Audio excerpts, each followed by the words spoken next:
Bien, ça n'a pas tardé, donc je vous propose un exercice. Vous pouvez arrêter la vidéo de façon à pouvoir prendre connaissance du texte. Avant tout, vous allez commencer par un petit peu de méthode. Une masse, c'est un petit thème en chimie, ça s'exprime en grammes. Un volume, c'est un grand V, ça s'exprime en litres. Alors, le souci, c'est que j'ai 10 millilitres. 10 millilitres, donc en fait, c'est 10 fois 10 puissance moins 3 litres. Le milli que j'ai là, c'est 10 moins 3. Donc ça me fait en fait, si vous tapez ça convenablement à la calculatrice, ça va vous faire du 1 fois 10 puissance moins 2 litres. Donc vous allez avoir besoin de ça, bien entendu, la masse molaire de l'hydroxyde de sodium, de la soude NaOH, ça a été calculé auparavant, c'est 40 grammes par mol. Une fois que vous avez ça, premier travail, je vais donc rechercher la concentration massique. Concentration massique, son symbole grand C petit m, et c'est le rapport d'une masse par un volume. Alors, un demi-litre, c'est donc 0,5 litres.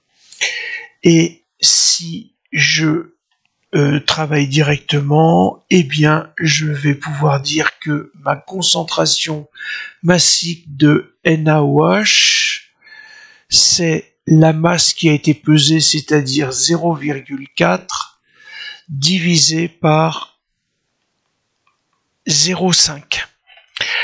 Alors, 0,5 c'est un demi, donc en fait, si vous regardez bien, là, j'ai bien des grammes, là, j'ai bien des litres, donc j'ai quelque chose qui est homogène à des grammes par litre. 0,5 c'est un demi, donc j'ai multiplié par 2, ça me fait 0,8 grammes par litre. Si vous utilisez la calculatrice, vous devriez obtenir une concentration massique d'hydroxyde de sodium de 0,8 grammes par litre. Donc ici, je viens de répondre à la question de la concentration massique. Il y a une faute, désolé, vous avez compris, la concentration massique, la voilà. Bien, vous voyez que c'est relativement simple. La concentration molaire maintenant. Donc je vous ai dit, la concentration molaire, ça n'est autre. Alors, je vais essayer de séparer les choses.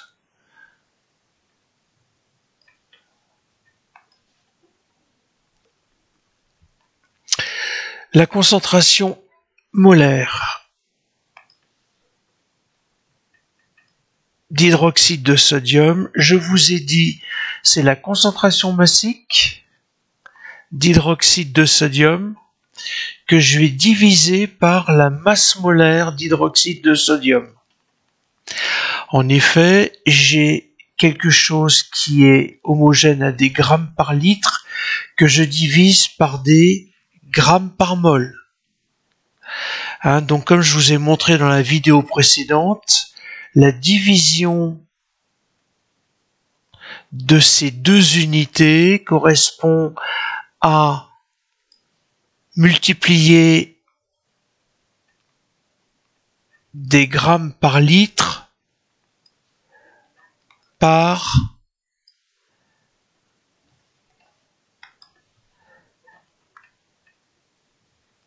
des mols par gramme.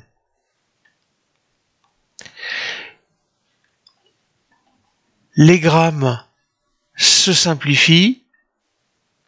J'ai bien quelque chose qui est homogène à des mols par litre. Donc ici, à la fin, j'ai bien quelque chose qui est homogène à des mols par litre. Donc, comme j'ai mes résultats, eh bien, j'avance. La concentration molaire d'hydroxyde de sodium, ça va être la concentration massique que je viens de calculer, 0,8, que je vais diviser par 40. Je fais attention que j'ai bien des grammes par litre et j'ai des grammes par mol. Donc, si je divise l'ensemble,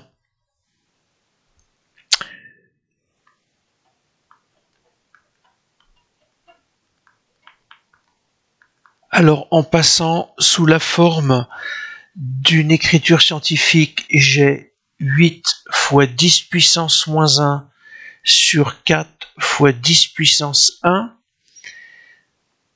Donc c'est égal à 8 quarts fois 10 puissance moins 1, puisque en fait, ce 10 puissance 1 ici, je vais multiplier par 10 puissance moins 1 par 10 puissance moins 1, de façon à ce que 10 puissance 1 fois 10 puissance moins 1, ça me fasse 10 puissance 0, donc 1.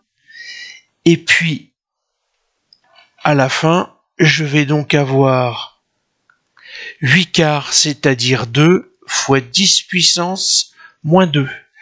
Alors, j'ai en fait 0,02 mol par litre. Là, j'ai ma concentration molaire. Et puis, dans un troisième temps, on vous dit, j'ai une pipette jaugée de 10 millilitres. Alors, je vous rappelle, mais ça vous sera dit au TP, dans la solution mère, rien n'y rentre, tout en sort. J'entends par là que vous ne trempez pas la pipette dans la solution mère, mais vous versez de la solution mère dans un bécher et vous allez prendre à la pipette 10 millilitres entre les deux traits de jauge avec une poire d'aspiration, ce qu'on appelle une propipette aussi, de votre volume que vous versez dans la fiole. Et puis au préalable, vous aurez mis un petit peu d'eau. Je vous rappelle, l'acide dans l'eau et non l'eau dans l'acide. Donc ici maintenant, ce que je vais calculer, c'est la concentration de la dilution. Donc on a dit c'est le rapport du volume de la pipette fois la concentration molaire qu'on vient de calculer, divisé par le volume de la fiole. Donc, j'ai 10 millilitres. Donc, les 10 millilitres que j'ai là, c'est 10, c'est le volume de ma pipette, fois 10 puissance moins 3. Les milli,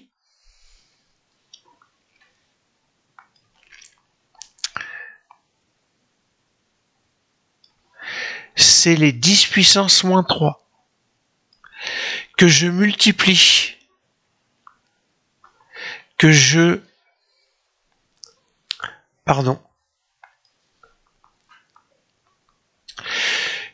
multiplie à la concentration molaire, c'est-à-dire à ce que je viens de calculer, c'est-à-dire 2 fois 10 puissance moins 2, et que je vais diviser par le volume de la fiole jaugée à 50 millilitres.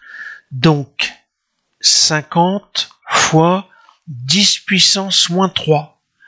Le milli ici, c'est le 10 puissance moins 3 ici. Donc, alors attention, je n'ai que des produits, donc je peux simplifier, je vais vous mettre ça en vert, je peux simplifier par 10 moins 3. Donc finalement, ma concentration de dilution, mon expression va être un petit peu plus simple. c'est 10 fois 2 fois 10 puissance moins 2 sur 50.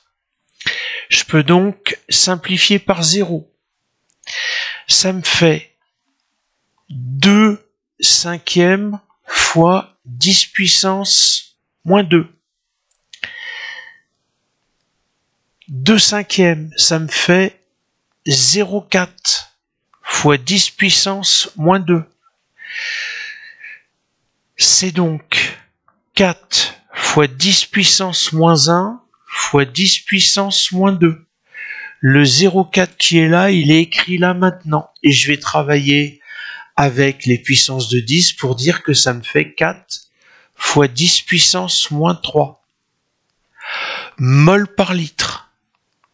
J'ai calculé la nouvelle concentration molaire de la dilution. Donc, voilà au niveau accompagnement tout ce que vous pouvez être amené à faire.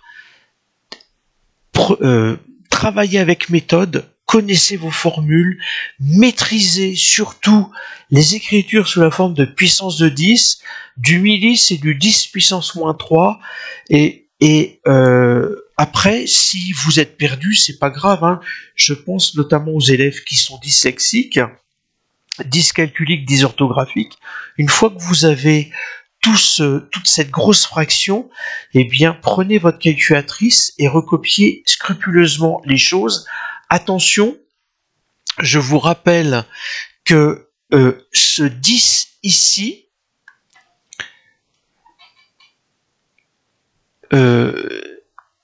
2 fois 10 puissance moins 2, ce 10 ici, dans la calculatrice, ça apparaît sous la forme du E. Et donc, c'est 2 exposant moins 2. Le moins, c'est la touche moins entre parenthèses. Sur Casio, c'est fois 10 puissance fois 10 puissance X ou N, je ne sais plus. Et puis, sur Texas, c'est la touche EE. Donc, je vous montre au niveau manipulation.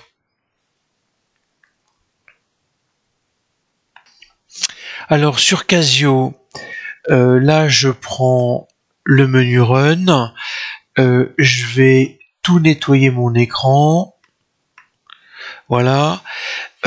Alors, j'ai horreur de cette touche, de la touche fraction. En revanche, ce que je vais faire, c'est que je vais diviser, donc au niveau de la structure, je vais ouvrir une parenthèse, je vais taper 10, donc c'est le 10 ici, fois 10 puissance moins 3, donc c'est le fois 10 puissance x, moins 3, le moins 3, fois 2, fois 10 puissance moins 2. Je ferme ma parenthèse, et je vais diviser par, en ouvrant une parenthèse, 50 fois 10 puissance moins 3. Alors, je vous rappelle que sur ordinateur, si vous êtes sur tableur, vous n'aurez qu'une seule ligne, donc vous serez coincé avec cette touche-là.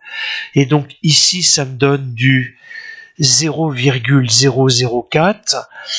Je vous rappelle que si je repasse au niveau du setup et que je vais demander en display une écriture scientifique, donc du F2 à 4 valeurs scientifiques, ça me fait bien du 4 fois 10 puissance moins 3, 4 fois 10 puissance moins 3 que j'ai trouvé sans calculatrice. Si vous êtes avec l'autre type de calculatrice, si vous êtes avec Texas, donc encore une fois, j'ouvre une parenthèse, je vais taper 10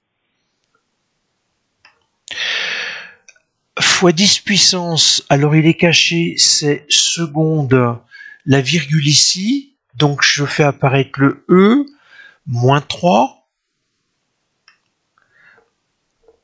fois